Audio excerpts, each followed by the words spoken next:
expresses these ideas through verses. Yes. These really profound reflections on life, survival, and the nature of change.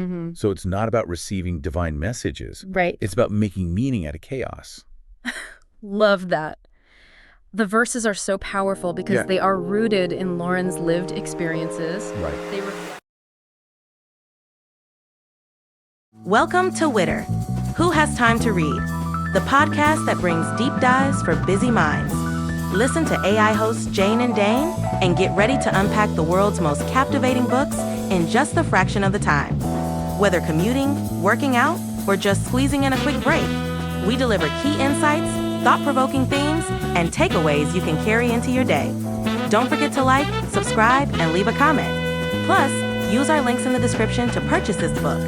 Your support helps us bring more engaging book discussions to you. Listen and follow us wherever you get your podcasts. Who has time to read? You do, with Witter. Welcome back to Witter, your shortcut to deep dives for busy minds. I like that. We're continuing our Black Voices series for Black History Month. Nice. And this week, we're going to be exploring Octavia Butler's Parable of the Sower. A really good book. So have you ever felt like the world was on the brink of something huge? Yeah. Something maybe unsettling? For sure. That's the world Butler throws you into. Absolutely. In his book. Yeah, and it's not some far-off fantasy future. Right. Butler sets Parable of the Sower in a 2024 America that's ravaged by climate change, social unrest, and economic collapse. Right. But what makes this book so compelling is that it doesn't just paint a picture of dystopia. Okay. It digs into the resilience of the human spirit, particularly within the Black community. You'll immediately notice how Butler's 2024 feels eerily familiar. Oh, for sure. Walled communities are the norm because the outside world is just too dangerous. Yeah, it is. Water is scarce. Resources are dwindling. Yep. And there's a constant threat of violence. Yeah, yes. It really makes you question, how far off are we from this reality ourselves? Oh, it does. It makes you think a lot about that. That's the genius of Butler's work, I think. She takes present-day anxieties, and then she extrapolates them to create a world that feels both shocking and disturbingly plausible. Yeah. And it forces us to confront some uncomfortable truths about our own society. Absolutely. And the choices we are making today. Yeah, and within this world, we meet our protagonist, Lauren Olamina. Yes. A young Black woman who lives with her family in one of these walled communities. But Lauren isn't just any teenager trying to survive. She has hyperempathy syndrome. Whoa. Which means she physically feels the pain and sensations of others. Yeah, that's something else. I don't know about you, but that concept just blew my mind. Oh, yeah. It really challenges our ideas of individuality, doesn't it? It does. Imagine feeling the joy and the suffering of everyone around you. I can't even. It would fundamentally change how you interact with the world. Absolutely. Yeah. It would make you incredibly sensitive to the suffering around you. Totally. But also incredibly vulnerable in a world filled with so much pain. For sure. And that vulnerability is really central to Lauren's journey. Right. You know, she's not a superhero. Nope. She's just a young woman. Yeah. Grappling with this condition that both empowers and isolates her. And through this struggle, she develops Earthseed. Wow. Earthseed. A new belief system. Okay. Centered around the idea that God is change. So this is where things start to get really interesting. It is. Instead of clinging to traditional religious structures, Lauren creates Earthseed based on her observations of the changing world around her. That's right. So it's about adaptation. Right. It's about taking responsibility for shaping change. Yes. Rather than being consumed by it. It's a good way to look at it. Earthseed really challenges the listener to rethink their own beliefs. Oh, yeah. If the world as we know it is collapsing, what new ways of thinking, what new sources of hope might emerge? That's deep. And she expresses these ideas through verses. Yes. These really profound reflections on life, survival, and the nature of change. So it's not about receiving divine messages. Right. It's about making meaning out of chaos. Love that. The verses are so powerful because they are rooted in Lauren's lived experiences. Right. They reflect the harsh realities of her world while also offering a path toward transformation and growth. But it's not just about individual survival. No, it's not. One of the things that really struck me is the emphasis on community in Parable of the Sower. Yes. Even in the midst of this breakdown, people find solace and strength in forming bonds with one another. Oh, for sure. It speaks to the importance of collective action, of shared responsibility, particularly within the Black community. You know, it's this idea that we're stronger together, that we can overcome even the toughest challenges. Absolutely. Through unity and mutual support. And this idea of community ties directly into Lauren's development of Earthseed. Oh, how so? Well, it's not just a personal philosophy. Yeah. It's something she wants to share to build a new kind of community around. That's really interesting. And that's a recurring theme we see in a lot of Black literature, right? Yeah. This idea that community is not just a source of comfort, right, but a vital tool for survival, for resistance, for creating change. Early on in the book, there's a pretty brutal scene involving a dog attack. Okay. Yeah. That really foreshadows the dangers lurking outside the walls of Lauren's community. Yeah. It's a stark reminder of the constant threat of violence and the vulnerability of those trying to survive. Yeah. That scene is so powerful because it throws you right into the harsh realities of this world. It makes you question, how would you react in a situation like that? What lengths would you go to protect yourself and the people that you care about? And this attack, it forces us to confront a question at the heart of the book. Yeah. How far are we willing to go to protect what we hold dear? Because for Lauren, staying within the confines of her community eventually becomes impossible. Right. She starts to realize that clinging to the known might not be enough in a world that's changing so rapidly. Right, yeah. It's like she understands on a deeper level that the old ways of doing things are crumbling. Yeah. And something new needs to emerge. Yeah. Does that resonate with you at all? That feeling of knowing you have to make a change? Oh, yeah. Even if it's scary. Absolutely. I think we've all felt that pull at some point in our lives. But Lauren takes it to a whole other level. She's gathering supplies. She's learning survival skills. She's even burying necessities in case they need to escape quickly. Talk about a proactive approach to the apocalypse. I know, right? It's fascinating how Butler contrasts Lauren's forward thinking with her father's desire for stability.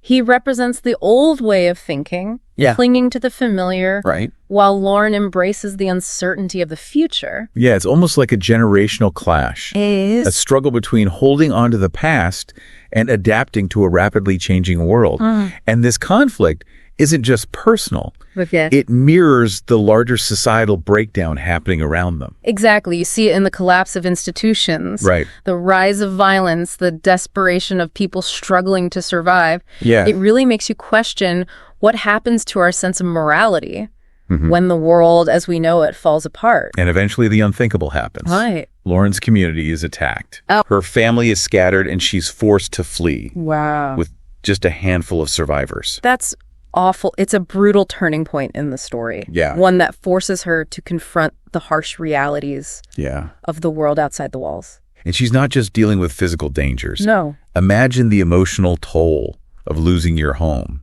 your community, possibly even members of your family. Oh, absolutely. It's a profound exploration of loss, grief, and trauma, but it's also a testament to the resilience of the human spirit. Yeah, even in the face of unimaginable tragedy, Lauren finds the strength to keep going, to rebuild, to create something new. And Earthseed becomes her compass. Right. Her guiding light in this darkness. It helps her navigate this dangerous landscape, make difficult choices. Yeah. And ultimately, it offers her a sense of hope. And it's not just hope for herself. Right. Remember, Lauren is on a mission to spread the teachings of Earthseed. Right. To build a new community based on its principles. And as she journeys north, she gathers a small band of fellow travelers. Yeah. People who are also searching for meaning and connection in this broken world. But it's important to note that this journey is not without its challenges. Right. They face constant threats from the environment, from other survivors, even from within their own group. Wow. It's a reminder that building something new, Right. even something as hopeful as an Earthseed community, Yeah. is a messy and complex process. And they're constantly forced to make difficult choices. They are. Choices that challenge their own sense of morality and push them to their limits. It really makes you think about the compromises we might have to make in a world where survival is at stake. Right. How do we hold on to our values when the world around us is falling apart? Exactly. How do we balance the need for individual survival Right. with the desire to build a more just and compassionate community? Yeah. These are questions that Butler forces us to grapple with.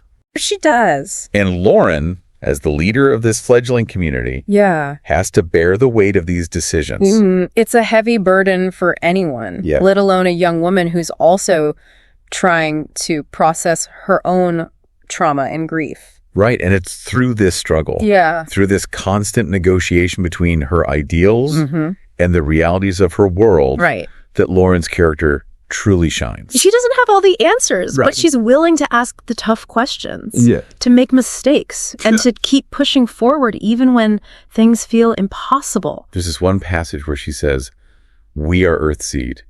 We are flesh and blood, and we are more. Yeah. We are the change." It's a powerful statement about taking ownership of your destiny, It is. about recognizing that we have the power to shape the future, even in the darkest of times. That idea of agency, Yeah. of self-determination, is so crucial to understanding the Black experience. Right. It's about refusing to be defined by circumstances. Absolutely. About actively shaping your own narrative, Yeah. even when the world tries to tell you who you are and what you can be.